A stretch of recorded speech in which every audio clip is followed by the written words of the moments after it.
നമുക്ക് എന്താ ബഡ്ജറ്റിംഗ് എന്ന് നോക്കാം. മാനേജ്മെന്റ് അക്കൗണ്ടിങ്ങിലെ ഒരു ഇമ്പോർട്ടൻ്റ് ആയിട്ടുള്ള ഒരു കോൺസെപ്റ്റാണ് ബഡ്ജറ്റിംഗ്. ബഡ്ജറ്റിംഗ് എന്താണെന്ന് അറിയുന്നതിന് മുമ്പ് എന്താണ് ബഡ്ജറ്റ്സ് എന്ന് അറിയണം. നമ്മൾ പലപ്പോഴും കേൾക്കാറുണ്ട്, ഇത്തവണ ഫണ്ട് അലോക്കേറ്റ് ആയിട്ടില്ല ബഡ്ജറ്റിൽ, അല്ലെങ്കിൽ ബഡ്ജറ്റുകൾ അവതരിപ്പിച്ചു എന്നൊക്കെ നമ്മൾ കേൾക്കും. അപ്പം എന്താണ് ഈ ബഡ്ജറ്റ്? സപ്പോസ് ഒരു പ്ലാനിനെ നമ്മൾ ക്വാണ്ടിഫയബിൾ ആയിട്ട് എക്സ്പ്രസ് ചെയ്യുമ്പോൾ അതൊരു ബഡ്ജറ്റ് ആവുന്നു. ഓക്കെ, ഇപ്പോൾ സപ്പോസ് എനിക്കൊരു പ്ലാനുണ്ട്. എൻ്റെ പ്ലാൻ എന്ന് പറയുന്നത് അടുത്ത മാസം കുറച്ച് മണി സേവ് ചെയ്യണം. ഇതാണ് എൻ്റെ പ്ലാൻ. ഓക്കെ, ഞാനൊരു ഡോക്യുമെൻ്റ് എടുത്ത്, ഒരു പേപ്പർ എടുത്തിട്ട് ഞാൻ കണക്ക് കൂട്ടുകയാണ്. എൻ്റെ റെൻറ്റ് ഇത്ര രൂപ വരും, എൻ്റെ ഫ്യൂൽ എക്സ്പെൻസ് ഇത്ര വരും, ഫുഡിന് ഇത്ര വരും. ഇങ്ങനെ ഞാൻ കണ്ടുപിടിക്കുകയാണ്, എനിക്കൊരു $1000 സേവ് ചെയ്യാൻ പറ്റും അടുത്ത മാസം, എൻ്റെ സേവിങ്സിലോട്ട് ഇടാൻ പറ്റും.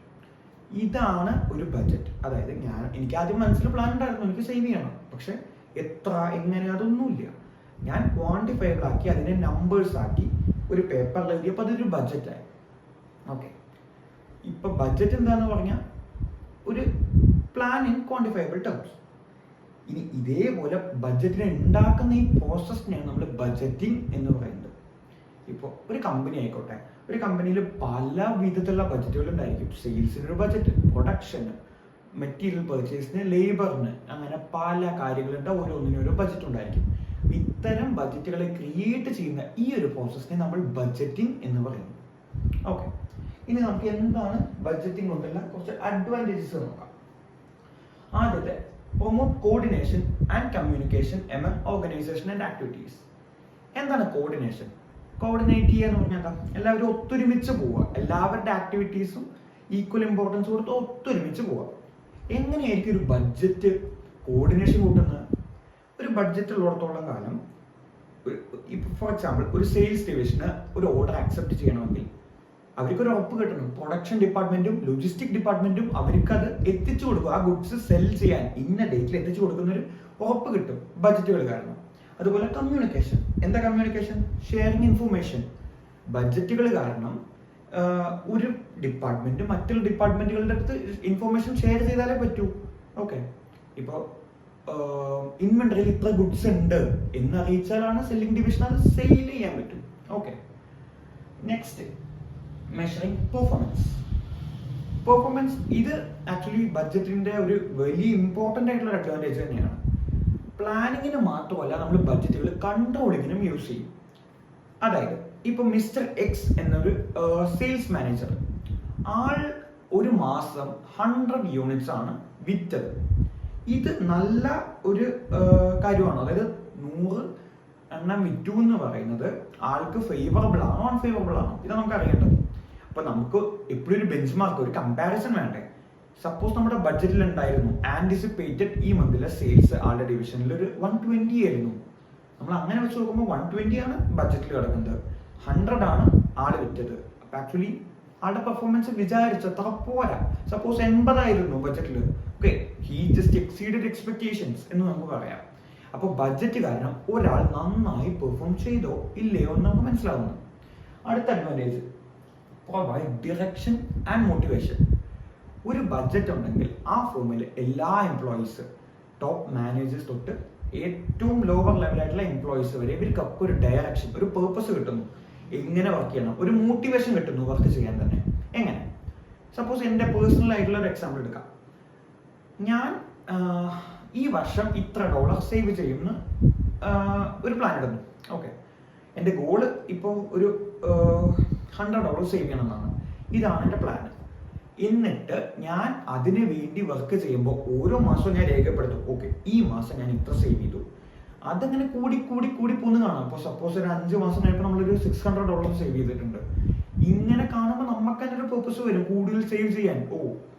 അത് കൂടി പോകുന്നുണ്ട്, നമ്മുടെ സേവിങ്സ് കൂടി പോകുന്നുണ്ട്. ഇത് കാണുമ്പോൾ തന്നെ നമുക്ക് അൾട്ടിമേറ്റ്ലി നമ്മുടെ ഗോൾ അച്ചീവ് ചെയ്യാൻ തോന്നും. ഓക്കെ, നമുക്കൊരു മോട്ടിവേഷൻ കിട്ടും. ഇത് തന്നെയാണ് ഓരോ എംപ്ലോയീസിന്റെ, ഓരോ മാനേജേഴ്സിന്റെ കാര്യത്തിൽ ഇവിടെ പറയുന്നത്. അടുത്തത്, efficient allocation of resources. Suppose ഒരു ബഡ്ജറ്റ് ഇല്ല വിചാരിക്കുക. ഈ കമ്പനിയിൽ ബഡ്ജറ്റ് പറയുന്ന പരിപാടിയില്ല. അപ്പൊ എങ്ങനെയാണ്? $1 വേണമെങ്കിൽ എല്ലാ ഡിപ്പാർട്ട്മെന്റ്സും ഒരു കടിപിടി കൂടും. അതായത് ആർക്കൊക്കെ എത്ര യൂസ് വേണമെന്ന് ഒരു ഐഡിയ ഇല്ല. കിട്ടിയതൊക്കെ നമുക്ക് അത്രേ ഉള്ളൂ. ഇപ്പൊ ഞാനൊരു ഡിപ്പാർട്ട്മെന്റ് ഹെഡ് ആണെങ്കിൽ എനിക്ക് ആ പൈസ വേണം, എന്തുകൊണ്ട് അവർക്ക് കൊടുത്തു, അത് എനിക്കും കൂടി ഉള്ളതല്ലേ എന്ന് എനിക്ക് പറയാം. അതുപോലെ എല്ലാ ഡിപ്പാർട്ട്മെന്റ് ഹെഡ്സിനും അതേപോലെ പറയാം. സോ മേ ബി എക്സ് എന്നൊരു പ്രൊഡക്റ്റ് ലൈനും വൈ എന്നൊരു പ്രൊഡക്റ്റ് ലൈനും ഉണ്ടായിരിക്കും. എക്സിന് ആക്ച്വലി ഇപ്പൊ ഫണ്ടിങ് ആവശ്യമായിരിക്കും, വൈ നന്നായി പെർഫോം ചെയ്യുന്നുണ്ട്, അവർക്ക് ഇപ്പൊ തൽക്കാലം ഫണ്ടിങ്ങിന്റെ ആവശ്യമില്ല. പക്ഷെ തമ്മിൽ അറിയില്ല എത്ര പൈസ എക്സിന് വേണം, എത്ര വൈക്ക് വേണം, ഒന്നും നമുക്ക് അറിയുന്നില്ല. അപ്പൊ എന്ത് ചെയ്യും, എല്ലാ മാനേജേഴ്സും കൂടി ആ $1 വേണ്ടി പോലും ഫൈറ്റ് ചെയ്യും. അപ്പൊ നമ്മുടെ കമ്പനിയുടെ ടോട്ടൽ ഫണ്ട്, എല്ലാ ഡിപ്പാർട്ട്മെന്റും അൾട്ടിമേറ്റ്ലി നമ്മുടെ കമ്പനിയുടെ പൈസയാണല്ലോ, ഈ പൈസ വേണ്ടാത്ത ചില കാര്യങ്ങൾക്ക് വേണ്ടിയായിരിക്കും ചിലവാകുന്നത്. സോ നമ്മൾ എന്ത് ചെയ്യണം, ഒരു ബഡ്ജറ്റ് ഉണ്ടാക്കണം. ബഡ്ജറ്റ് ഉണ്ടാക്കിയാൽ നമുക്കറിയാം എത്രത്തോളം എമൗണ്ട് ആർക്കൊക്കെ വേണം. ഇപ്പൊ നേരത്തെ പറഞ്ഞ രീതിയിൽ എക്സിന് അത്യാവശ്യം പൈസ വേണമായിരുന്നു, വെറുതെ എന്തിനാ വൈകി കൊടുക്കുന്നത്, ഒരു ബഡ്ജറ്റ് കണ്ടാൽ അറിയാം, ഓക്കെ എക്സിന് കൊടുക്കാം, ഇത്ര കൊടുക്കാം, അവർക്ക് ഇത്ര ആവശ്യമുണ്ട്. So each and every penny goes to a really needed department. Okay, അങ്ങനെ നമുക്ക് പറയാം. എത്ര പൈസ വേണോ അത്രയും മാത്രം നമുക്ക് കിട്ടും. ഓക്കെ, നെക്സ്റ്റ് നമുക്ക് കുറച്ച് ലിമിറ്റേഷനോട്ട് പോകാം. ബഡ്ജറ്റ് എന്ന് പറയുന്നത് നേരത്തെ പറഞ്ഞ ഒരു പ്ലാൻ ആണ്, ക്വാണ്ടിഫയബിൾ ആയിട്ടുള്ള രീതിയിൽ എക്സ്പ്രസ് ചെയ്തത്. ഓക്കെ, പ്ലാൻ എന്ന് പറഞ്ഞാൽ എന്താ, നമ്മൾ ഫ്യൂച്ചറിൽ ഇന്നത് ചെയ്യണം എന്നാണ്. ഫ്യൂച്ചറാണ് എപ്പോഴും, ഫ്യൂച്ചർ എപ്പോഴും അൺസർട്ടൺ ആയിരിക്കും. കാരണം നമുക്ക് പറയാൻ പറ്റില്ല ഇത് ഇങ്ങനെയാ സംഭവിക്കുമെന്ന് പറയാൻ പറ്റില്ല. ഒബ്വിയസ്ലി പല ഫാക്ടേഴ്സും വരാം. ഓക്കെ, അപ്പൊ ഒരു ബഡ്ജറ്റിൽ തന്നെ ഇപ്പൊ ഞാൻ ഒരു ബഡ്ജറ്റ് ഉണ്ടാക്കുമ്പോൾ ഞാൻ മേ ബി അസ്യൂം ചെയ്യാം ടാക്സ് റേറ്റ് ഈ വർഷം ഉള്ളത് തന്നെയായിരിക്കും അടുത്ത വർഷം. ഇൻഫ്ലേഷൻ റേറ്റ് ഒരു 4%, അതിടയ്ക്ക് 3% ആവാം, ഞാൻ അസ്യൂം ചെയ്യാണ്. വെറുതെ പറയുമല്ല, ഹിസ്റ്റോറിക്കൽ ട്രെൻഡ് നോക്കുന്നു, എക്സ്പേർട്ട് ജഡ്ജ്മെന്റ് നോക്കുന്നു. പക്ഷേ എന്നാലും ഇതൊക്കെ തെറ്റാൻ ചാൻസ് ഇല്ലേ? അപ്പൊ കുറെ അസംഷൻസ് ഉള്ളത് കൊണ്ട് തന്നെ ഒരു റിസ്ക് ഉണ്ട് ബഡ്ജറ്റിൽ. എപ്പോഴും ഇതുപോലെ ആവണമെന്നില്ല, ഇന്നൊരു റിസ്ക് ഉണ്ട്. Okay, second point, short term rigidity എന്ന് പറയുമ്പോൾ ചില ബഡ്ജറ്റ് ചില മാനേജേഴ്സ് അഥവാ എംപ്ലോയീസിനെ റെസ്ട്രിക്ട് ചെയ്യുന്നു. അതാണ് റിജിഡിറ്റി കൊണ്ട് ഉദ്ദേശിക്കുന്നത്. സപ്പോസ് ഈ വർഷം ഞാനൊരു മാർക്കറ്റിംഗ് മാനേജർ, എനിക്ക് $500 ഈ മാസം മാർക്കറ്റിംഗിന് വേണ്ടി അലൊക്കേറ്റ് ചെയ്തിട്ടുണ്ട് ഈ ബഡ്ജറ്റിൽ. ഓക്കെ, ഞാൻ മാക്സിമം അത് $500 താഴെ വരുത്താനേ നോക്കുള്ളൂ. $500 അപ്പുറം കടത്താൻ സമ്മതിക്കില്ല, കാരണം എനിക്കതൊരു നെഗറ്റീവ് ഫീഡ്ബാക്ക് ആയിരിക്കും. സോ പക്ഷെ ഒരു പുതിയ ഓപ്പർച്യൂണിറ്റി മാർക്കറ്റിൽ വന്നു, പുതിയ രീതിയിൽ അഡ്വർടൈസ്മെന്റ് ഓപ്പർച്യൂണിറ്റി വന്നു, പുതിയൊരു മാർക്കറ്റ് ഓപ്പൺ ആയി. ഇവര് എനിക്കിപ്പോൾ മാർക്കറ്റ് ചെയ്താൽ ഭാവിയിൽ എനിക്ക് ഗുണം ചെയ്യുന്ന അറിയാം. പക്ഷെ അൺഫോർച്ചുനേറ്റ്ലി എന്റെ ബഡ്ജറ്റിൽ എനിക്ക് കിട്ടിയിട്ടുള്ള $500 മാത്രമാണ്. ഞാൻ ഓൾറെഡി അത് യൂസ് ചെയ്ത് കഴിഞ്ഞെങ്കിൽ എനിക്കിതൊരിക്കലും ഈ പുതിയൊരു ഓപ്പർച്യൂണിറ്റി എനിക്ക് എടുക്കാൻ പറ്റില്ല. എന്റെ ഇഷ്ടത്തിന് ഒന്നും ചെയ്യാൻ പറ്റില്ല. ബഡ്ജറ്റിന്റെ ഉള്ളിൽ നിന്ന് ഞാൻ പ്രവർത്തിക്കേണ്ടി വരും. അതാണ് rigidity. Next, short term focus. ഈ ബഡ്ജറ്റുകളൊക്കെ അധികവും ഒരു വർഷത്തൊക്കെ ആയിരിക്കും. ചില ബഡ്ജറ്റിൽ ക്യാപിറ്റൽ എക്സ്പെൻഡിച്ചർ ബഡ്ജറ്റൊക്കെ മേ ബി 5 വർഷം ഒക്കെ ആയിരിക്കാം. ഓക്കെ, എന്തായാലും ഒരു ഷോർട്ട് ടേം ഫോക്കസ് ആയിരിക്കും അധികം ബഡ്ജറ്റുകൾക്ക് ഉണ്ടാകുന്നത്. ഇതുകൊണ്ട് തന്നെ ബഡ്ജറ്റുകൾ കാരണം ഷോർട്ട് ടേമിനാണ് കൂടുതൽ പ്രാധാന്യം ലോങ് ടേമിനെക്കാട്ടിലും. അതായത് ഒരു എക്സാമ്പിൾ വഴി പറയുവാണെങ്കിൽ, എനിക്ക് ഈ മാസം ഒരു 50,000 പ്രോഫിറ്റ് വേണം, ഇതാണ് എനിക്കുള്ള ഗോള്. മേ ബി ഈ മാസം എനിക്ക് അത്ര എത്താൻ പറ്റില്ല, എനിക്ക് 40,000 ഉള്ളൂ. പക്ഷെ എനിക്കൊരു 10,000 ഒരു എക്സ്പെൻസ് ഉണ്ട്. ആ എക്സ്പെൻസ് ഈ മാസം ചെയ്തില്ലെങ്കിലും കുഴപ്പമില്ല, ഒരു അഡ്വർടൈസിങ് എക്സ്പെൻസ്. അപ്പൊ ഞാൻ എന്ത് ചെയ്യും, എന്റെ ഗോൾ അച്ചീവ് ചെയ്യാൻ വേണ്ടി പോട്ടെ 10,000 അല്ലേ, അത് പിന്നെ ചെയ്യാമല്ലോ, അത് പിന്നെ ചെയ്യാന്നാക്കും. അപ്പൊ എന്റെ പ്രോഫിറ്റ് 50,000 ആയി. ഓക്കെ, ഇതേപോലെ പല മാനേജേഴ്സും അവരുടെ ഷോർട്ട് ടേം ഗോൾസ് അച്ചീവ് ചെയ്യാൻ വേണ്ടി ഇങ്ങനത്തെ പല ഡിസ്ക്രിഷണറി എക്സ്പെൻസുകളും പോസ്റ്റ്പോൺ ചെയ്ത് വെക്കുന്നു. സോ ഇതുകൊണ്ട് തന്നെ ഷോർട്ട് ടേമിൽ നമുക്കൊരു നേട്ടമാണെങ്കിലും നമ്മുടെ കമ്പനിക്ക് ലോങ് ടേമിൽ ഇതൊരു പ്രശ്നമായിരിക്കും. ഓക്കെ, അതാണ് ഷോർട്ട് ടേം ഫോക്കസ് എന്നുള്ള ഒരു limitation. Next, time and cost consuming. Obviously budget ഉണ്ടാക്കുക പറഞ്ഞാൽ സിമ്പിൾ അല്ല. അതിൽ പല ഫാക്ടേഴ്സ് ഉണ്ട്, പല ഡിപ്പാർട്ട്മെന്റ്സിന്റെ ഇൻവോൾവ്മെന്റ് ഉണ്ട്, പല അസംഷൻസ് ഉണ്ട് എന്ന് പറഞ്ഞു. ഈ ഡേറ്റ മൊത്തം കളക്ട് ചെയ്യണം.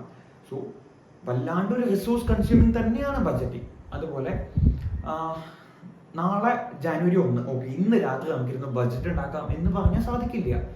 May be 4 to 5, may be 6 months also മുന്നേ ബഡ്ജറ്റ് ഉണ്ടാക്കി തുടങ്ങണം. എന്നാൽ മാത്രമാണ് ആ ബഡ്ജറ്റ് സക്സസ്ഫുൾ ആവുള്ളൂ. അതായത് ജനുവരി 1 ബഡ്ജറ്റ് കൈ കെട്ടണമെങ്കിൽ എത്രയോ മാസങ്ങൾ മുന്നേ തുടങ്ങേണ്ടി വരും. എത്ര ഡിപ്പാർട്ട്മെന്റ്സിന്റെ ഇൻവോൾവ്മെന്റ് ഉണ്ട്. സോ അവർക്ക് കൊടുക്കുന്ന പല എന്താ പറയുക പൈസ, അതായത് സാലറി, ഇതൊരു ഫാക്ടറാണ്. അതുപോലെ അവര് മേ ബി നമ്മുടെ കോർ ഏരിയയിൽ നിന്ന് മാറിയിട്ടായിരിക്കും അവർ ബഡ്ജറ്റിങ്ങിന് വേണ്ടി ഇരിക്കുന്നത്. അത്രയും അവർ ഡിവോട്ട് ചെയ്യുന്നുണ്ട്. അപ്പൊ അത്രയും റിസോഴ്സസ്, ഈ കൊടുക്കുന്ന സമയം, ഇതൊക്കെ നമ്മുടെ കയ്യിൽ നിന്ന് പോകുന്നതാണ്. Okay, next one, chance of budgetary slack. നമ്മൾ എന്താണ് ബഡ്ജറ്ററി സ്ലാക്ക് എന്ന് കാണും.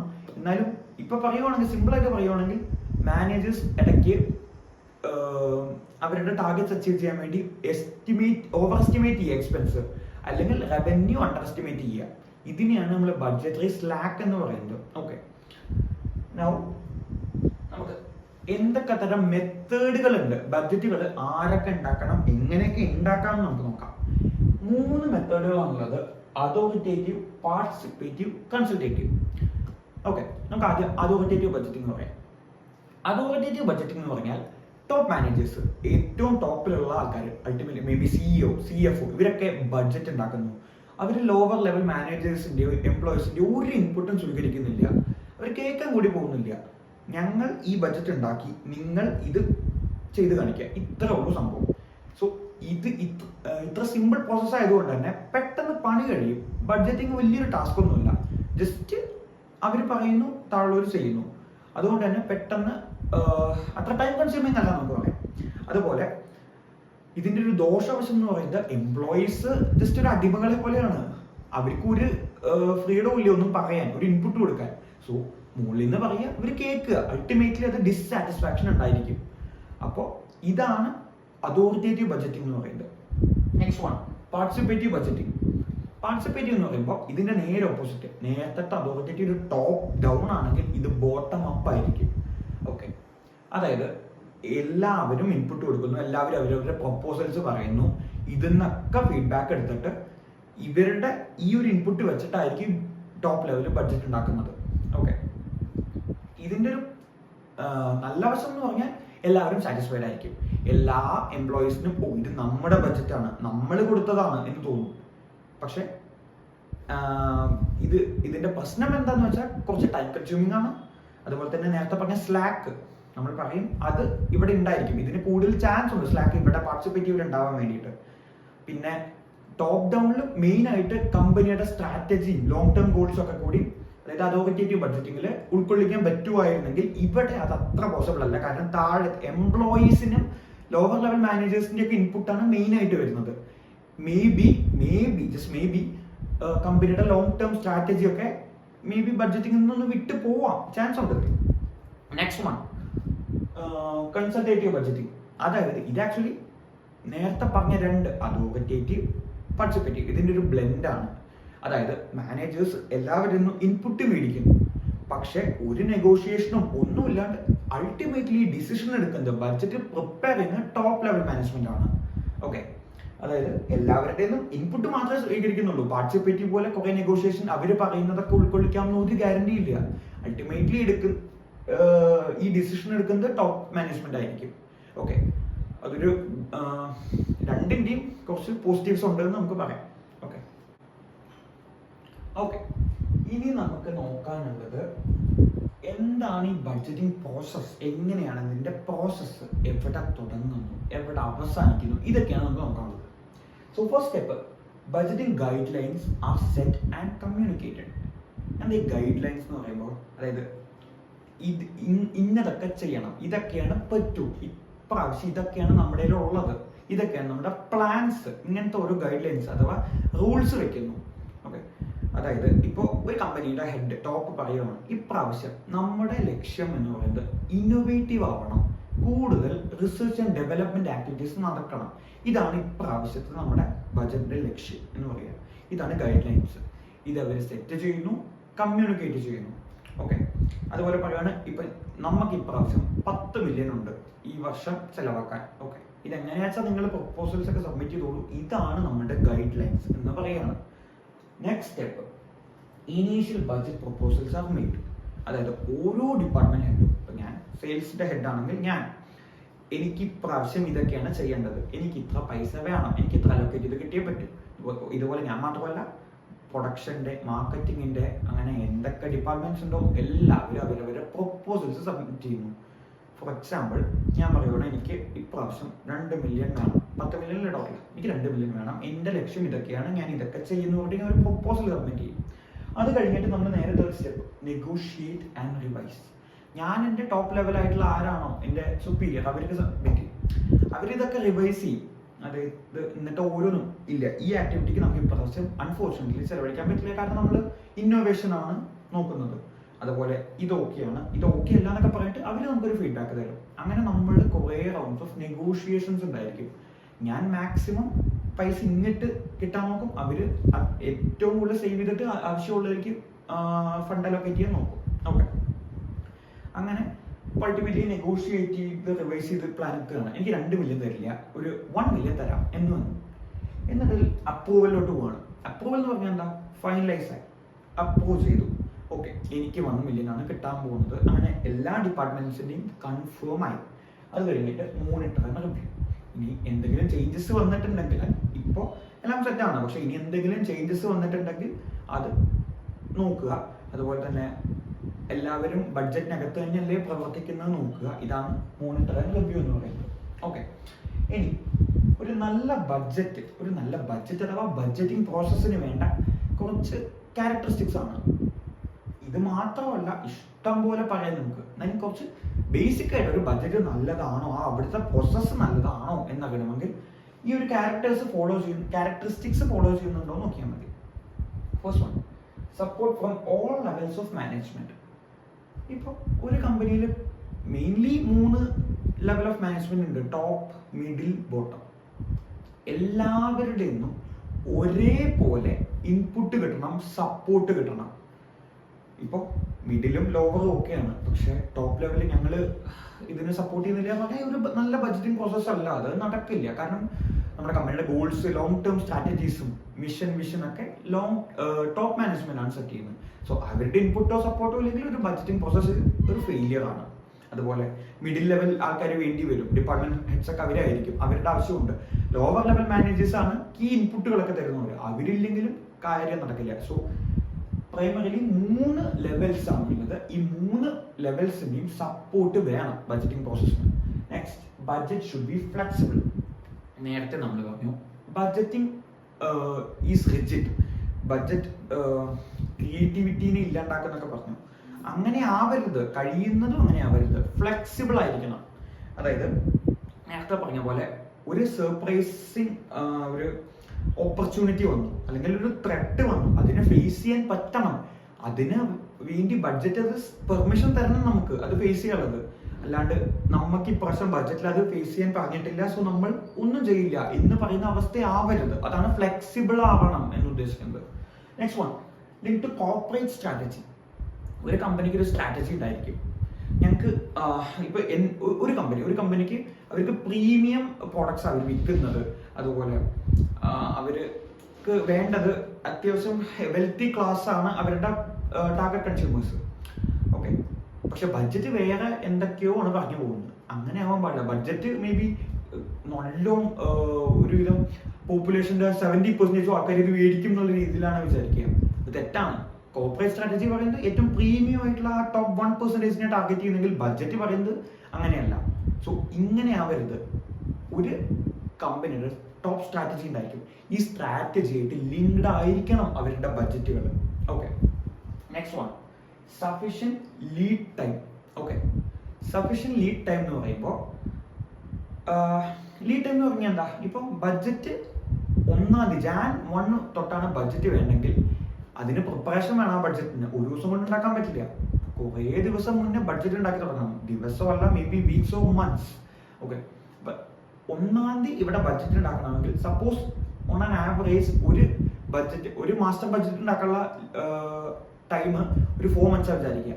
അപ്പൊ 4 മാസം മുന്നേ പണി തുടങ്ങേണ്ടി വരും. January 1 4 മാസം മുന്നേ ബഡ്ജറ്റ് ഉണ്ടാക്കാൻ ആരംഭിക്കേണ്ടി വരും. എന്നാലാണ് നമുക്ക് ആവശ്യമുള്ളപ്പോൾ ബഡ്ജറ്റ് കൈ കിട്ടുന്നു. അല്ലാണ്ട് നാളെയാണ് നമുക്ക് അടുത്ത വർഷം ആരംഭിക്കുന്നത്, ഇന്ന് നമുക്ക് വൈകിട്ട് എല്ലാവരും വർക്ക് ചെയ്യണം, ബഡ്ജറ്റ് ഉണ്ടാക്കണം പറഞ്ഞാൽ ശരിയല്ല, അത് തെറ്റാണ്. ആ പ്രോസസ് ഒരു ഫെയിലിയർ ആണ്. Next, communication is vital. തമ്മിൽ ഓരോ ആൾക്കാരും തമ്മിൽ, ഓരോ ഡിപ്പാർട്ട്മെന്റ് തമ്മിൽ, ഓർഗനൈസേഷൻ മൊത്തം നല്ല കമ്മ്യൂണിക്കേഷൻ വേണം. അതായത് ഇപ്രാവശ്യം ഞങ്ങൾക്ക് ഇങ്ങനെ പരിമിതികളുണ്ട്, ഇത്ര ഫണ്ടേ ഞങ്ങൾ അലോക്കേറ്റ് ചെയ്യുള്ളൂ എന്ന് പറയുമ്പോൾ ആ ഒരു ഇൻഫോർമേഷൻ ഷെയർ ആവുകയാണ്. ആ ഒരു ഇൻപുട്ട് വെച്ചിട്ടാണ് അവർക്ക് പ്ലാൻ ചെയ്യേണ്ടത്. സോ കമ്മ്യൂണിക്കേഷൻ തമ്മിൽ ഉണ്ടായിരിക്കണം. അല്ലാണ്ട് ബഡ്ജറ്റ് ഞങ്ങൾ ഉണ്ടാക്കേണ്ട പക്ഷെ ഞങ്ങൾ ആരോടും പറയുന്നില്ല എന്ന് പറഞ്ഞിട്ട് ഒരു കാര്യമില്ല. Okay, then proper external information should be used. And the external information and the internal information, അതായത് നമ്മുടെ കമ്പനിയുടെ ഉള്ളിൽ കിട്ടുന്ന, അതായത് മേ ബി ചില പ്രോസസ്സിനെ പറ്റിയായിരിക്കും, അല്ലെങ്കിൽ നമ്മുടെ സെയിൽസ്മാൻമാർ നമുക്ക് തരുന്ന ഇൻപുട്ട് ആയിരിക്കും. ഇതൊക്കെ ഇന്റേണൽ ഇൻഫോർമേഷനാണ്, നമ്മുടെ കമ്പനിയുടെ ഉള്ളിൽ നിന്നാണ് ഇത് ജനറേറ്റ് ആവുന്നത്. ഇപ്പോൾ എക്സ്റ്റേണൽ എന്ന് പറയുമ്പോൾ പുറത്ത് നിന്ന്, നമ്മുടെ കമ്പനിയിൽ നിന്നല്ല, പുറത്ത് നിന്ന് മേ ബി കോമ്പറ്റീറ്ററുടെ അല്ലെങ്കിൽ എക്കണോമി ഇപ്പം എങ്ങനെയാണ് പോകുന്നത്, ഇതൊക്കെ കൺസിഡർ ചെയ്യണം. മേ ബി അടുത്ത വർഷം പുതിയൊരു ഫേം, അത്യാവശ്യം വലിയ ഒരു ബ്രാൻഡ് തന്നെ നമ്മുടെ ഇൻഡസ്ട്രിയിലേക്ക് കയറി വരുന്നുണ്ട് വിചാരിക്കുക. അത് നമ്മുടെ ബഡ്ജറ്റിൽ നമ്മൾ കൺസിഡർ ചെയ്യണം. മേ ബി കുറച്ച് ലോസ്റ്റ് സെയിൽസിനുള്ള ചാൻസ് ഉണ്ട്, കൺസിഡർ ചെയ്യണം. അതുപോലെ നമ്മുടെ മാർക്കറ്റ് ഒരു ഇൻഫ്ലേറ്ററി എക്കണോമി ആവാനാണ് ചാൻസ്, നല്ല ഇൻഫ്ലേഷൻ കൂടും അടുത്ത വർഷം എന്നൊക്കെ ആണെങ്കിൽ അത് നമ്മൾ കൺസിഡർ ചെയ്യണം. അത് കൺസിഡർ ചെയ്തിട്ടാണ് ഒരു ബഡ്ജറ്റ് പ്രിപ്പയർ ചെയ്യാൻ പാടുള്ളൂ. Okay, then complexity should be reduced. ഏറ്റവും വലിയൊരു മിസ്കൺസെപ്ഷൻ ആണ്, ഏറ്റവും കൂടി കുത്തിക്കയറ്റിയ കുറെ ഡാറ്റ, കുറെ ചാർട്ടും ഗ്രാഫൊക്കെ കൂടി കുത്തിക്കയറ്റിയാൽ ബഡ്ജറ്റ് അടിപൊളിയാണ്. തെറ്റാണ്, വെറും തെറ്റാണ് സംഭവം. ചിലവരൊക്കെ ഡാഷ്ബോർഡിലൊക്കെ ചെയ്യുന്ന കണ്ടിട്ടുണ്ട്, കുത്തിക്കയറ്റും കുറെ എന്തൊക്കെ ടൂൾസ് ഉണ്ടാവും അതൊക്കെ ഉപയോഗിച്ചിട്ടുണ്ടാവും. പക്ഷെ അതല്ല നമുക്ക് ഇവിടെ വേണ്ടത്. ഒറ്റ നോട്ടത്തിൽ ഏതൊരു കോമൺ മാനും, ഒരു ബേസിക് ഫൈനാൻഷ്യൽ ലിറ്ററസിയിലുള്ള ഒരു കോമൺ ആൾക്കും കണ്ടാൽ മനസ്സിലാവണം, ബഡ്ജറ്റ് കണ്ടാൽ മനസ്സിലാവാൻ പറ്റണം. എല്ലാ എംപ്ലോയീസിനും എല്ലാ മാനേജ്മെന്റിനും കണ്ടാൽ മനസ്സിലാവണം. ഓക്കെ, ഇതാണ് ഇപ്രാവശ്യം നമുക്ക് നോക്കേണ്ടത്, ഇതൊക്കെയാണ് കീ ഏരിയസ്, ഇത്ര മാത്രമേ ഒരു ബഡ്ജറ്റ് പാടുള്ളൂ, അല്ലാണ്ട് കുറേ കുത്തിക്കയറ്റിയിട്ട് കാര്യമുണ്ട്. പിന്നെ അടുത്ത പോയിന്റ്, ഇതിലെ ലാസ്റ്റ് പോയിന്റ്, മാനേജേഴ്സിനെ ബഡ്ജറ്റിന്റെ പ്രകാരത്തിൽ മാത്രമല്ല ഇവാലുവേറ്റ് ചെയ്യേണ്ടത്. നമ്മൾ നേരത്തെ പറഞ്ഞ എക്സാമ്പിൾ വിട്ട് തിരിച്ചു പോകാം. അതായത് എനിക്ക് ഒരു അഡ്വർടൈസ്മെന്റ് എക്സ്പെൻസ് ഉണ്ട്, എനിക്ക് വേണമെങ്കിൽ പോസ്റ്റ്പോൺ ചെയ്യാൻ അതോറിറ്റി ഉണ്ട്. സോ എൻ്റെ ഗോൾ എത്താൻ വേണ്ടി ഞാൻ അത് യൂസ് ചെയ്യും. ഓക്കെ, അതുപോലെ പല അക്കൗണ്ടിങ് പോളിസീസും ഒക്കെ ഉപയോഗിച്ചിട്ട് എനിക്ക് ബഡ്ജറ്റഡ് എമൗണ്ട് അടുത്തെത്തിക്കാൻ നോക്കാൻ പറ്റും. ഓക്കെ, ഇപ്പൊ പ്രോഫിറ്റ് ഞാൻ പല അഗ്രസീവായിട്ട് പ്രോഫിറ്റ് കാൽക്കുലേറ്റ് ചെയ്യാണ്, അങ്ങനെ ഞാൻ എത്തിക്കും വിചാരിക്കുക ബഡ്ജറ്റിന്റെ ഇതിൽ. സോ അതിന്റെ അർത്ഥം ഞാൻ നല്ലൊരു മാനേജർ ആണെന്നോ നല്ലൊരു എംപ്ലോയി ആണെന്നോ അല്ല. സോ അങ്ങനെ മാത്രമായിരിക്കും ഇത് വാല്യൂറ്റ് ചെയ്യേണ്ടത്. ഇപ്പം അതിലും നല്ല എത്രയോ നല്ല ടൂൾസ് ഉണ്ട്, ഫൈനാൻഷ്യൽ മെഷേഴ്സ് കൂടാതെ നോൺ ഫൈനാൻഷ്യൽ മെഷേഴ്സ് എടുക്കുന്ന ബാലൻസ് സ്കോർകാർഡ് പോലത്തെ ടൂൾസ്. ഇതൊക്കെ വെച്ചിട്ട് വേണം ഒരു മാനേജറിനെ അഥവാ എംപ്ലോയിനെ ഇവാലുവേറ്റ് ചെയ്യാൻ. ഓക്കെ, നമുക്കിനി കുറച്ച് ബഡ്ജറ്റ്സിനെ പരിചയപ്പെടാം. എന്തൊക്കെ തരം ബഡ്ജറ്റുകൾ ഉണ്ടായിരിക്കും നോക്കാം. ആദ്യത്തെ സ്റ്റാറ്റിക് ബഡ്ജറ്റ്. സ്റ്റാറ്റിക് അതായത് ഒരു ഗിവൺ ലെവൽ ഓഫ് ആക്ടിവിറ്റി മാത്രമാണ് ഇവിടെ നമ്മൾ കൺസിഡർ ചെയ്യുന്നുള്ളൂ. ഇപ്പോൾ ഞാൻ ആക്ച്വലി 10 യൂണിറ്റിന് 5 രൂപ വെച്ച് 50 രൂപ ഉണ്ടാക്കും, ഇതാണ് എൻ്റെ ബെഞ്ച് മാർക്ക്, ഇതാണ് ഞാൻ വെച്ചിരിക്കുന്ന ടാർഗറ്റ്. അതായിട്ട് ആക്ച്വൽ റിസൾട്ട് കമ്പയർ ചെയ്യുന്നു. സോ ജസ്റ്റ് ഇവിടെ ഒറ്റ ക്രൈറ്റീരിയ ഉള്ളൂ, നമ്മൾ ആദ്യം സെറ്റ് ചെയ്തിട്ടുണ്ടാവും ക്വാണ്ടിറ്റിയും പ്രൈസൊക്കെ, അതായിട്ട് കമ്പയർ ചെയ്യുന്നു. അതിനേക്കാൾ നമ്മൾ സക്സീഡ് ചെയ്തെങ്കിൽ ഒരു ഫേവറബിൾ വേരിയൻസ് കിട്ടും, റവന്യൂയുടെ കാര്യമാണെങ്കിൽ. കോസ്റ്റ് ആണെങ്കിൽ അൺഫേവറബിൾ, അല്ലെങ്കിൽ വൈസ് വേഴ്സ. ഓക്കെ, അതായത് ഒരു പെർട്ടിക്കുലർ ലെവൽ ഓഫ് ആക്ടിവിറ്റി മാത്രം സെറ്റ് ചെയ്ത് അതായിട്ട് കമ്പയർ ചെയ്യുമ്പോൾ അതിന് സ്റ്റാറ്റിക് ബഡ്ജറ്റ് എന്ന് പറയുന്നു. ഇനി അടുത്തത് ഫ്ലെക്സിബിൾ ബഡ്ജറ്റ്സ്. നേരത്തെ നമ്മൾ പറഞ്ഞത് ഒരു ലെവൽ ഓഫ് ആക്ടിവിറ്റി ആണെങ്കിൽ പല ലെവൽ ഓഫ് ആക്ടിവിറ്റി, അതായത് നമുക്ക് വേണമെങ്കിൽ ആക്ച്വൽ ടൈം പീരീഡ് കഴിഞ്ഞാൽ, ഈ ബഡ്ജറ്റ് പീരീഡ് കഴിഞ്ഞാൽ ആക്ച്വൽ ലെവൽ ഓഫ് ആക്ടിവിറ്റിക്ക് എത്ര വരുമായിരുന്നു എന്ന് നോക്കാം. ഇപ്പോൾ നേരത്തെ പറഞ്ഞ എക്സാമ്പിളിൽ 10 യൂണിറ്റ് വരെ നമ്മൾ ആക്ച്വലി 8 യൂണിറ്റേ വിറ്റുള്ളൂ. ഓക്കെ, ഇപ്പൊ നമ്മൾ ശരിക്കും നേരത്തെ 10 × 5 50 കമ്പയർ ചെയ്യുന്ന സ്റ്റാറ്റിക് ബഡ്ജറ്റാണ് പറഞ്ഞു. 8ന് 5 രൂപ വെച്ച് 40 രൂപയായിട്ട് കമ്പയർ ചെയ്യുവാണെങ്കിൽ ഒരു ഫ്ലെക്സിബിൾ ബഡ്ജറ്റായി. അതായത് ഇപ്പൊ നമുക്ക് കോസ്റ്റ് പെർ യൂണിറ്റ് കണ്ടു, നമ്മുടെ ബഡ്ജറ്റിൽ കോസ്റ്റ് പെർ യൂണിറ്റ് കണ്ടിട്ട് ഏത് ലെവലോ ഏതാണ് ഡിസൈഡ് ലെവൽ ഓഫ് ആക്ടിവിറ്റി അതായിട്ട് മൾട്ടിപ്ലൈ ചെയ്ത് കഴിഞ്ഞാൽ ഫ്ലെക്സിബിൾ ബഡ്ജറ്റ് നിങ്ങൾക്ക് കിട്ടും. ഓക്കെ, നെക്സ്റ്റ് വൺ ആണ് മാസ്റ്റർ ബഡ്ജറ്റ്. മാസ്റ്റർ ബഡ്ജറ്റ് എന്ന് പറയുമ്പോൾ ഒരു കമ്പനിയുടെ അൾട്ടിമേറ്റ്ലി ഒരു ആനുവൽ ബഡ്ജറ്റ് ഉണ്ടാവുമല്ലോ. ഒരു വർഷം എല്ലാ ബഡ്ജറ്റുകളും സെയിൽസ്, പ്രൊഡക്ഷൻ, മെറ്റീരിയൽ, ലേബർ ഇതൊക്കെ കഴിഞ്ഞ് ലാസ്റ്റ് ക്രിയേറ്റ് ചെയ്യുന്ന ബഡ്ജറ്റിനാണ് നമ്മൾ ആനുവൽ ബഡ്ജറ്റ് എന്ന് പറയുന്നത്. ഈ ആനുവൽ ബഡ്ജറ്റിന്റെ വേറെ പേരാണ് മാസ്റ്റർ ബഡ്ജറ്റ്. അതായത് it can be defined as the culmination of all other budget efforts.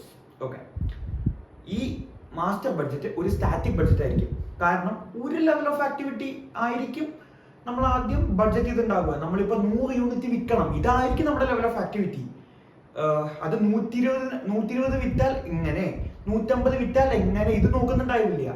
So master budget അധികം ഒരു സ്റ്റാറ്റിക് ബഡ്ജറ്റ് ആയിരിക്കും. Okay, next budget, project budget. ഇതിന്റെ പേരിൽ തന്നെയുണ്ട്. എന്തൊരു പ്രൊജക്ട് എന്ന് പറഞ്ഞാൽ ഒരു പർട്ടിക്കുലർ ടൈം എടുക്കുന്ന കുറച്ച് കോസ്റ്റും എഫേർട്ടും ഒക്കെ വരുന്ന ഒരു ആക്ടിവിറ്റി. ഇപ്പോൾ ഒരു പാലം പണിഞ്ഞു, അതൊരു പ്രൊജക്റ്റാണ്. അല്ലെങ്കിൽ നമ്മൾ പുതിയൊരു ബിൽഡിംഗ് പണിയുന്നുണ്ട്, അതൊരു പ്രൊജക്റ്റാണ്. സോ ആ പ്രൊജക്റ്റിന് വേണ്ടിയിട്ട് നമ്മൾ എത്ര സ്പെൻഡ് ചെയ്യുന്നു, ഇതാണ് ഒരു പ്രൊജക്ട് ബഡ്ജറ്റിൽ ഉണ്ടാവുക. ഓക്കെ, ഇപ്പൊ നമ്മുടെ കമ്പനി പുതിയൊരു വെയർ ഹൗസ് ബിൽഡ് ചെയ്യുകയാണ്, 5 million വരും. ലേബറിന്, മെറ്റീരിയൽസിന് ഒരു 10 million വരും. സോ ഇതൊക്കെ കൂടി എന്തൊക്കെ ആ പ്രൊജക്റ്റിന് എന്തൊക്കെ കോസ്റ്റ് വരുമോ അത് മൊത്തം നമ്മൾ ആഡ് ചെയ്തുണ്ടാക്കുന്നതാണ് project budget. Okay, next one, activity based budget. ഇതും പേരിൽ തന്നെ കിട്ടും. നമുക്ക് ABC കോസ്റ്റിംഗ് എന്താണെന്ന് അറിയാം. ആക്ടിവിറ്റി ബേസ്ഡ് കോസ്റ്റിംഗ്, അതായത് ഓരോ കോസ്റ്റ് ഡ്രൈവറും എന്താണെന്ന് കണ്ടുപിടിക്കുക. ഓരോ ആക്ടിവിറ്റീസിനും ഉണ്ടാവുന്ന കുറേ കോസ്റ്റ് ഡ്രൈവേഴ്സ് ഉണ്ടാവും, ഇതിന്റെയൊക്കെ കോസ്റ്റ് കൂട്ടിയെടുക്കുക. ഓക്കെ, നമ്മൾ ടോപ്പിൽ നിന്ന് ബോട്ടമിലോട്ട് വരാണ്ട് ഓരോ കോസ്റ്റുകളും, ഓരോ മൈന്യൂട്ട് ആയിട്ടുള്ള ആക്ടിവിറ്റി അതിന് വരുന്ന കോസ്റ്റ്, ഇത് വെച്ചിട്ട് നമ്മൾ ബഡ്ജറ്റ് ചെയ്യുക. ഇതാണ് ആക്ടിവിറ്റി ബേസ്ഡ് ബഡ്ജറ്റ് എന്ന് പറയുന്നത്. ഇപ്പൊ ഒരു കമ്പനി ABC കോസ്റ്റിംഗ് ആണ് യൂസ് ചെയ്യുന്നതെങ്കിൽ തീർച്ചയായിട്ടും അവർക്ക് വളരെ സിമ്പിൾ ആയിരിക്കും ഒരു ABB, അതായത് activity based budgeting. Okay, next one, zero based budget. Zero based budget എന്ന് പറഞ്ഞാൽ സാധാരണ ഒരു ബഡ്ജറ്റ് എന്താ പറയാ, ഇൻക്രിമെന്റൽ ബഡ്ജറ്റിംഗ്. സാധാരണ ഒരു ബഡ്ജറ്റ് എന്ന് പറയുമ്പോൾ, ഇപ്പോൾ ഞാൻ ഒരു മാനേജറാണ്, കഴിഞ്ഞ വർഷം എനിക്ക് X amount ഓഫ് കോസ്റ്റ് വന്നു. സോ ഞാൻ മിക്കവാറും അത് തന്നെ ഈ വർഷവും എടുത്തിടും. എന്നിട്ട് വല്ല ചേഞ്ച് ഉണ്ടെങ്കിൽ കുറയ്ക്കുകയോ ചെയ്യും. ഇപ്പോൾ ഇത് എന്തുകൊണ്ടാണെന്ന് ചോദിച്ചാൽ ഞാൻ പറയും, കഴിഞ്ഞ വർഷം ഉണ്ടായിരുന്നത് കഴിഞ്ഞ വർഷം നമ്മൾ ചിലവാക്കിയിട്ട് അതുകൊണ്ട് ഈ വർഷം ഉണ്ട്. പക്ഷെ സീറോ ബേസ് ബഡ്ജറ്റിൽ ഇതൊന്നും നടക്കില്ല. എല്ലാ വർഷവും സീറോ ബേസ് ബഡ്ജറ്റ് ആണെങ്കിൽ എല്ലാ വർഷവും സ്ക്രാച്ചിൽ നിന്നെല്ലാം തുടങ്ങണം. ഞാനൊരു കോസ്റ്റ് എന്റെ ബഡ്ജറ്റിൽ ഉൾപ്പെടുത്തുന്നുണ്ടെങ്കിൽ ആ കോസ്റ്റിനെ എനിക്ക് ജസ്റ്റിഫൈ ചെയ്യാൻ പറ്റണം. ഈ കോസ്റ്റ് എനിക്ക് ആവശ്യമാണെന്ന് എന്റെ ടോപ്പ് ലെവൽ, എന്റെ സുപ്പീരിയറിനോട് എനിക്ക് പറഞ്ഞ് ജസ്റ്റിഫൈ ചെയ്യാൻ പറ്റാം. ഇതാണ് സീറോ ബേസ്ഡ് ബഡ്ജറ്റ്സ്. സാധാരണ ഈ സീറോ ബേസ്ഡ് ബഡ്ജറ്റ്സ് എല്ലാ വർഷവും ഉണ്ടാക്കാൻ പറഞ്ഞാൽ നല്ല കോസ്റ്റ്ലിയാണ്. കാരണം ഓരോ വർഷവും നമ്മൾ കണ്ടുപിടിക്കണം എന്തൊക്കെയാണ് കോസ്റ്റ് ഡ്രൈവേഴ്സ്, എന്തൊക്കെയാണ് കോസ്റ്റ് ഒക്കെ കണ്ടുപിടിക്കണം. സോ നോർമലി ഒരു കമ്പനി ഒരു 5 years ഒക്കെ ആകുമ്പോഴാണ് സീറോ ബേസ്ഡ് ചെയ്യുക. ഓക്കെ, ഇങ്ങനെ ആകുമ്പോൾ ഓരോ മാനേജേഴ്സും അവരവരുടെ കീഴിൽ വരുന്ന കോസ്റ്റുകളെയും എല്ലാ എലിമെന്റ്സിനെയും അവർക്ക് ജസ്റ്റിഫൈ ചെയ്യാൻ പറ്റണം. ഓക്കെ, അടുത്തത് റോളിംഗ് ബഡ്ജറ്റ്സ്. സാധാരണ നമ്മളിപ്പോൾ ഒരു ബഡ്ജറ്റ് ഉണ്ടാക്കുമ്പോൾ ഒരു Jan to December ഇങ്ങനെയായിരിക്കും, ഒരു 12 മാസം അല്ലെങ്കിൽ ഒരു പെർട്ടിക്കുലർ ടൈം ആയിരിക്കും. പക്ഷെ ഈ ബഡ്ജറ്റ് ഉണ്ടാക്കുന്ന നേരത്തെ പറഞ്ഞ ഒരു ടെഡിയസ് ടാസ്ക് ആയതുകൊണ്ട് തന്നെ കുറച്ച് മുന്നേ പണി തുടങ്ങണം. അങ്ങനെ ആവുമ്പോൾ ബഡ്ജറ്റ് ഉണ്ടാക്കി വരുമ്പോഴേക്കും പല അസംഷൻസും ചേഞ്ച് ആവാനുള്ള സാധ്യതയുണ്ട്. ഇങ്ങനൊരു അവസ്ഥ, ഇങ്ങനൊരു പ്രശ്നം, ഈ റിസ്കിനെതിരെ ഒരു ഹെൽപ്പാണ് റോളിംഗ് ബഡ്ജറ്റ്സ്. അതായത് നമ്മൾ ഓരോ പീരീഡ് കഴിയുമ്പോഴും അപ്പുറത്ത് അത്രയും പീരീഡ് തന്നെ റോൾ ചെയ്തുകൊണ്ടിരിക്കും. സോ നമ്മൾ എപ്പോൾ ബഡ്ജറ്റ് നോക്കുക വെച്ചാൽ ഇപ്പോൾ ഒരു വർഷത്തിന്റെ 12 മാസത്തിന്റെ ബഡ്ജറ്റ് വിചാരിക്കും. ഓരോ ക്വാർട്ടർ കഴിയുമ്പോഴും 3 മാസം ആഡ് ആവും അപ്പുറത്ത്. അതായത് Jan, Feb, March കഴിയുമ്പോൾ അപ്പുറത്തെ വർഷത്തെ Jan, Feb, March ആഡ് ആവും. സോ നമ്മൾ എപ്പോൾ നോക്കുമ്പോഴും എത്ര ഡ്യൂറേഷൻ വെച്ചാൽ ബഡ്ജറ്റ് തുടങ്ങി. ഇപ്പൊ 12 months ആണെങ്കിൽ 12 months എപ്പോഴും വരുന്നുണ്ടായിരിക്കും. ഇതിന്റെ ഒരു ഗുണം എന്ന് പറയുന്നത് നമുക്ക് അഡീഷണൽ ഡാറ്റയൊക്കെ കിട്ടുമ്പോൾ അത് ആഡ് ചെയ്യാൻ പറ്റും. അതായത് ഈ റോളിംഗ് ബഡ്ജറ്റിൽ എപ്പോഴും പുതിയ ഇൻഫോർമേഷൻ ഇൻപുട്ട് ആയിട്ട് കൊടുത്തുകൊണ്ടിരിക്കാം. സോ അത് അപ് ടു ഡേറ്റ് ആയിരിക്കും കമ്പയർഡ് ടു സാധാരണ ഒരു ബഡ്ജറ്റിംഗ്, ട്രഡീഷണൽ ബഡ്ജറ്റിംഗ് സിസ്റ്റത്തിനെ വെച്ച്. ഓക്കെ, അപ്പൊ നമ്മൾ ഏതൊക്കെ ടൈപ്പ് ഓഫ് ബഡ്ജറ്റുകൾ ഉണ്ട്, ഇനിയും ഇഷ്ടംപോലെ ബഡ്ജറ്റുകൾ ഉണ്ട്. എന്നാലും പ്രൈമറിലി നമ്മൾ കുറച്ച് ബഡ്ജറ്റ് ഡിസ്കസ് ചെയ്തു. ഓക്കെ, ഇനി എന്താണ് ബഡ്ജറ്ററി സ്ലാക്ക്? ഞാൻ ഇത്രയും നേരം പറഞ്ഞു നമ്മൾ ഇത് പറയും, ഇത് അത്യാവശ്യം ഇമ്പോർട്ടന്റ് ആയിട്ടുള്ള കോൺസെപ്റ്റ് ആണെന്ന്. സോ എന്താ ബഡ്ജറ്ററി സ്ലാക്ക് നോക്കാം. അതായത് നമുക്ക് ആദ്യ ഡെഫിനിഷൻ തന്നെ വായിക്കാം. It is A practice of deliberately under estimating revenues or over estimating expense when preparing A budget. എന്തിനായിരിക്കും ഒരാൾ റവന്യൂ അണ്ടർ എസ്റ്റിമേറ്റ് ചെയ്യുന്നത്? എന്തിനായിരിക്കും എക്സ്പെൻസ് ഒക്കെ ഓവർ എസ്റ്റിമേറ്റ് ചെയ്യുന്നത്? ശരിക്കും നമുക്ക് പ്രോഫിറ്റ് കിട്ടല്ലേ വേണ്ട, എന്തിനാ എക്സ്പെൻസ് ഓവർ എസ്റ്റിമേറ്റ് ചെയ്ത് പ്രോഫിറ്റ് കുറയ്ക്കുന്ന ഒരാൾ? പറയാം, ഇപ്പൊ ഞാനൊരു മാനേജറാണ്, എന്നെ ബഡ്ജറ്റിന്റെ മേലെയാണ് ഇവാലുവേറ്റ് ചെയ്യുന്നത്. അതായത് ഞാൻ എങ്ങനെ പെർഫോം ചെയ്യുന്നു കമ്പയർ ടു ദ ബഡ്ജറ്റ്, അങ്ങനെയാണ് എന്നെ ഇവാലുവേറ്റ് ചെയ്യുന്നെങ്കിൽ എപ്പോഴും എനിക്ക് സ്ലാക്ക് അവിടെ കയറ്റി വെക്കാൻ ഒരു ഇൻസെന്റീവ് ഉണ്ടായിരിക്കും. എങ്ങനെയാണല്ലേ? അതായത് ഫോർ എക്സാമ്പിൾ എനിക്ക് 50,000 രൂപയാണ് പ്രോഫിറ്റ് ഒരു മാസം ഉണ്ടാക്കേണ്ടത്, അതാണ് എൻ്റെ ടാർഗറ്റ് എന്ന് വിചാരിക്കുക. ഞാൻ എന്ത് ചെയ്യുന്നു, എനിക്കറിയാം 50,000 ഓക്കെയാണ്, എനിക്ക് പറ്റുന്നതാണ്. എന്നാലും റിസ്ക് അല്ലേ വെച്ചിട്ട് ഞാൻ പറയുന്നു ഈ മാസം കുറച്ച് ടഫായിരിക്കും. അതുകൊണ്ട് എൻ്റെ ഇൻപുട്ട്, ഞാൻ കൊടുക്കുന്ന ഇൻപുട്ട് ഒരു 40,000 പറ്റൂ എന്ന് ഞാൻ പറയുവാണ്. അപ്പൊ നമ്മുടെ മാനേജർ അപ്രൂവ് ചെയ്യും നമ്മളെ വിശ്വസിച്ചിട്ട്. പക്ഷേ ഇത് ആക്ച്വലി എന്താ ഞാൻ ഇപ്പൊ ചെയ്യുന്നത്, 50,000 എത്തിയാൽ ഞാൻ 10,000 എന്റെ പെർഫോമൻസ് എക്സീഡ് ചെയ്ത പോലെയാവും. സോ എനിക്ക് അതിനുള്ള ബോണസ് കിട്ടും. ഇനി അഥവാ 50,000 എത്തിയില്ലെങ്കിലും 40,000 എത്തിയില്ലെങ്കിൽ ഞാൻ ഹാപ്പിയാണ്. കാരണം ഞാൻ കൊടുത്തത് 40,000 പറ്റൂന്നാണ്. അപ്പോൾ എന്റെ മാനേജർ എന്നെ വാല്യൂ ചെയ്യുമ്പോൾ 40,000 എന്നാ പറഞ്ഞ ഇവൻ 40,000 എത്തിയിട്ടുണ്ട്. ഓക്കെ, ഇതിന്റെ ഒരു ഗുണം എന്ന് പറഞ്ഞാൽ മേ ബി എനിക്കിപ്പോ ഇച്ചിരി ടെൻഷൻ ഉണ്ടാവില്ല. എനിക്ക് റിസ്ക് ഫ്രീ ആയിട്ട് വർക്ക് ചെയ്യാം, ഹാപ്പി ആയിട്ട് വർക്ക് ചെയ്യാം. കുറച്ച് കയ്യിൽ നിന്ന് പോയാലും കുഴപ്പമില്ല, എന്തായാലും അതിനനുസരിച്ച് അവിടെ സ്ലാക്ക് കയറ്റി വെച്ചിട്ടുണ്ടല്ലോ എന്ന്. ഇനി നമുക്ക് 2011 US റീറ്റെയിൽ കമ്പനിയായിട്ടുള്ള ടാർഗറ്റ് കാനഡയിലേക്ക് എക്സ്പാൻഡ് ചെയ്യാൻ പോയപ്പോൾ എന്ത് സംഭവിച്ചു നോക്കാം. ഓക്കെ, 2011 ടാർഗറ്റ് തീരുമാനിക്കുന്നത് തൻ്റെ സപ്ലൈ കാനഡയിലേക്ക് കൂടി എക്സ്പാൻഡ് ചെയ്യണം. അതിനുവേണ്ടി അവർ കനേഡിയൻ ഫേമായിട്ടുള്ള സെല്ലറിൽ നിന്ന് 220 സ്റ്റോർസ് ആണ് ലീസ് എടുത്തത്. 2013 ആകുമ്പോഴേക്കും ഒരു ഫെർദർ 100 സ്റ്റോറുകൾ കൂടി തുടങ്ങണം എന്നവർ തീരുമാനിക്കുകയാണ്.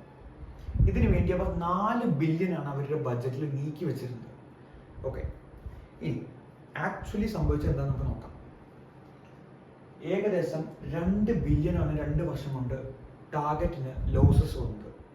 അതുപോലെ 2015 അവർ ബാങ്ക്രപ്സിക്ക് ഫയൽ ചെയ്യുകയും 2 വർഷം കൊണ്ട് തന്നെ അവർ കനേഡിയൻ ഓപ്പറേഷൻസ് നിർത്തുകയും ചെയ്യുന്നു.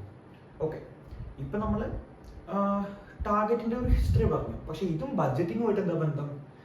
തീർച്ചയായും നല്ല ബന്ധമുണ്ട്. നമുക്ക് നോക്കാം. ഇവരുടെ ബഡ്ജറ്റിങ്ങിൽ തന്നെ പല ഫോൾട്ടുകളും ഉണ്ടായിരുന്നു. ആദ്യം നമുക്ക് നോക്കാം, ഫ്ലോഡ് ബഡ്ജറ്റ് അസംഷൻസ്. ഈ ടാർഗറ്റ് അവരുടെ ബഡ്ജറ്റിൽ പല അസംഷൻസ് കൊടുത്തിരുന്നു. ബട്ട് ഈ അസംഷൻസ് ഒക്കെ US കൺസ്യൂമർ ബിഹേവിയറിനെ ബേസ് ചെയ്തിട്ടുള്ളതായിരുന്നു. അതുപോലെ തന്നെ US പെർഫോമൻസ് മെട്രിക്സ് ബേസ് ചെയ്തിട്ടായിരുന്നു. അവർ വിചാരിച്ചു US-ൽ തങ്ങൾക്ക് ഉണ്ടായിരുന്ന അതേ ലോയൽ ആയിട്ടുള്ള കസ്റ്റമേഴ്സ് ഇവിടെയും ഉണ്ടാവും, അതുകൊണ്ട് തന്നെ അവരുടെ അതേ ബിഹേവിയർ പാറ്റേൺസ് ഇവിടെയും തുടരുമെന്ന് ടാർഗറ്റ് വിശ്വസിച്ചിരുന്നു. പക്ഷെ ആ അസംഷൻ ഒരു ഫ്ലോഡ് അസംഷൻ ആയിരുന്നു. Next one, internal communication gaps. നമ്മൾ നേരത്തെ പറഞ്ഞിരുന്നു പല ഡിപ്പാർട്ട്മെന്റുകളും തമ്മിൽ നല്ലൊരു കമ്മ്യൂണിക്കേഷൻ ഉണ്ടെങ്കിലാണ് ആ ഒരു ബഡ്ജറ്റിംഗ് പ്രോസസ് സക്സസ്ഫുൾ ആവുന്നുള്ളൂ. എന്നാൽ ഇവിടെ ടാർഗറ്റ് US-ഉം ടാർഗറ്റ് കാനഡയും തമ്മിൽ വലിയ ഒരു ഡിസ്റ്റൻസ് തന്നെ ഉണ്ടായിരുന്നു. അവർ തമ്മിൽ പലപ്പോഴും കമ്മ്യൂണിക്കേറ്റ് ചെയ്തിരുന്നില്ല. സോ ഇതൊരു ബഡ്ജറ്റിംഗ് ഫെയിലിയർ ആയിരുന്നു. Next, ignoring budget reforecasting. തുടക്കം തന്നെ എംപ്റ്റി ഷെൽസും അതുപോലെ ലോ സെയിൽസും ഒക്കെ അവർ ഫേസ് ചെയ്തിരുന്നു. പക്ഷെ അപ്പോഴെങ്കിലും ഇത് മനസ്സിലാക്കി ഒന്നുകൂടി തന്റെ ഫോർകാസ്റ്റുകളൊക്കെ തെറ്റിപ്പോയി എന്ന് മനസ്സിലാക്കി ഒന്നുകൂടെ അവർ ബഡ്ജറ്റ് റെഡി ആക്കിയിരുന്നെങ്കിൽ മേ ബി അവർക്ക് ഇത്രത്തോളം ഒരു ലോസ് സഫർ ചെയ്യേണ്ടി വന്നിരുന്നില്ല. എന്നാൽ ഈ ടാർഗറ്റ് എന്ന റീറ്റെയിൽ കമ്പനി ചെയ്തില്ല. Okay, that was another reason. And next one, using static budgets instead of flexible budget. നമ്മൾ നേരത്തെ നോക്കി എന്താണ് സ്റ്റാറ്റിക്, എന്താണ് ഫ്ലെക്സിബിൾ എന്ന്. സ്റ്റാറ്റിക് ബഡ്ജറ്റ്സ് എപ്പോഴാണ് യൂസ് ചെയ്യേണ്ടത്? ഏകദേശം ഒരു സ്റ്റേബിൾ ആയിട്ടുള്ള ഒരു എക്കണമി, അല്ലെങ്കിൽ നമുക്ക് അറിയുന്നത് ഒരുപാട് സർപ്രൈസ് എലിമെന്റ്സ് ഇല്ലാത്ത ഒരു അവസ്ഥയിലാണ് നമ്മൾ സ്റ്റാറ്റിക് ബഡ്ജറ്റ്സ്. അതായത് നമ്മൾ എത്ര വിൽക്കാൻ ഉദ്ദേശിച്ചിട്ടുണ്ടോ, എത്ര സർവീസ് കൊടുക്കാൻ ഉദ്ദേശിച്ചിട്ടുണ്ടോ, ഏകദേശം അതൊക്കെ തന്നെയായിരിക്കും ആക്ച്വലും എന്നൊരു ഉറപ്പുണ്ടെങ്കിൽ മാത്രമാണ് നമ്മൾ സ്റ്റാറ്റിക് ബഡ്ജറ്റ്സ് യൂസ് ചെയ്യുക. എന്നാൽ ടാർഗറ്റ് ഇവിടെ യൂസ് ചെയ്തത് ഫ്ലെക്സിബിൾ ബഡ്ജറ്റിന് പകരം ഈ സ്റ്റാറ്റിക് ബഡ്ജറ്റ് ആയിരുന്നു. പക്ഷെ കാനഡ ഒരിക്കലും പ്രഡിക്റ്റബിൾ അല്ലായിരുന്നു. സോ ഇതുകൊണ്ട് തന്നെ ഇവരുടെ ബഡ്ജറ്റിങ്ങിൽ പല പിഴവുകളും സംഭവിച്ചിരുന്നു. ടാർഗറ്റിന്റെ സ്ഥാനത്ത് നമ്മളായിരുന്നെങ്കിൽ എന്തൊക്കെ ഡിഫറെന്റ് ആയിട്ട് ചെയ്യണമായിരുന്നു? ഒന്നാമത്തെ കാര്യം, കഴിയുന്നതും അൺപ്രഡിക്റ്റബിൾ ആയിട്ടുള്ള എൻവയോൺമെന്റുകളിൽ സ്റ്റാറ്റിക് ബഡ്ജറ്റ്സ് ഉപയോഗിക്കാതിരിക്കുക, ഫ്ലെക്സിബിൾ ബഡ്ജറ്റ്സ് യൂസ് ചെയ്യുക. അതുപോലെ കഴിയുന്നതും റോളിംഗ് ബഡ്ജറ്റ്സ് യൂസ് ചെയ്യുക. കാരണം മേ ബി ഏർലി ഫീഡ്ബാക്ക് നമുക്ക് കിട്ടും. നമ്മൾ ആദ്യം എടുത്ത പല അസംഷനുകളും തെറ്റായിരിക്കാം. സോ അത് കറക്റ്റ് ചെയ്യാനുള്ള ഒരു ചാൻസ് ആണ് നമ്മൾ റോളിംഗ് ബഡ്ജറ്റ് യൂസ് ചെയ്യുന്നത് വഴി ലഭിക്കുന്നത്. അടുത്തത്, ബഡ്ജറ്റ്സ് എപ്പോഴും റീഫോർകാസ്റ്റ് ചെയ്യുക. പല ഫോർകാസ്റ്റുകളും മാറാം, നമ്മുടേതായ തെറ്റുകൾ അല്ലാണ്ട് തന്നെ മാറാം. സോ ഇടയ്ക്കിടയ്ക്ക് ഫോർകാസ്റ്റിംഗ് വീണ്ടും വീണ്ടും ചെയ്യുക. എന്നിട്ട് മാറുന്ന വേരിയബിൾസ് ഇൻകോർപ്പറേറ്റ് ചെയ്യാൻ ശ്രമിക്കുക. പിന്നത്തെ കാര്യം, എപ്പോഴും നല്ല കമ്മ്യൂണിക്കേഷൻ വേണം. എല്ലാ ഡിപ്പാർട്ട്മെന്റുകൾ തമ്മിലും പ്രോപ്പർ ആയിട്ടുള്ള ഒരു കമ്മ്യൂണിക്കേഷൻ വേണം. എന്നാൽ മാത്രമാണ് ഒരു ബഡ്ജറ്റ് സക്സസ്ഫുൾ ആവുന്നുള്ളൂ. ഇവിടുത്തെ പോലെ ടാർഗറ്റ് കാനഡയും ടാർഗറ്റ് US-ഉം they were not communicating well, and that was one of the reasons that they failed. Okay, അപ്പോൾ ഇതെല്ലാമാണ് ഒരു ബഡ്ജറ്റിൻ്റെ ബേസിക്സ്. ബഡ്ജറ്റിംഗ് എന്ന് പറയുന്നത് വലിയൊരു കോംപ്ലക്സ് ആയിട്ടുള്ള ഒരു ഏരിയ ഒന്നുമല്ല, എന്നാലും അതിൻ്റെതായ കോംപ്ലക്സിറ്റീസ് ഉണ്ട്. സോ ഒരു ബഡ്ജറ്റ് എന്ന് പറയുന്നത് കുറച്ച് നമ്പേഴ്സ്, റാൻഡം നമ്പേഴ്സ് മാത്രമല്ല. ബഡ്ജറ്റ് എന്ന് പറയുമ്പോൾ അതൊരു ഡിസിഷൻ മേക്കിംഗ് ടൂളാണ്. സോ ആ ടൂൾ നന്നായി ഉപയോഗിച്ചാൽ മാത്രമാണ് അതുകൊണ്ട് നമുക്ക് എന്തെങ്കിലും ബെനിഫിറ്റ് കിട്ടുന്നുള്ളൂ. ഓക്കെ.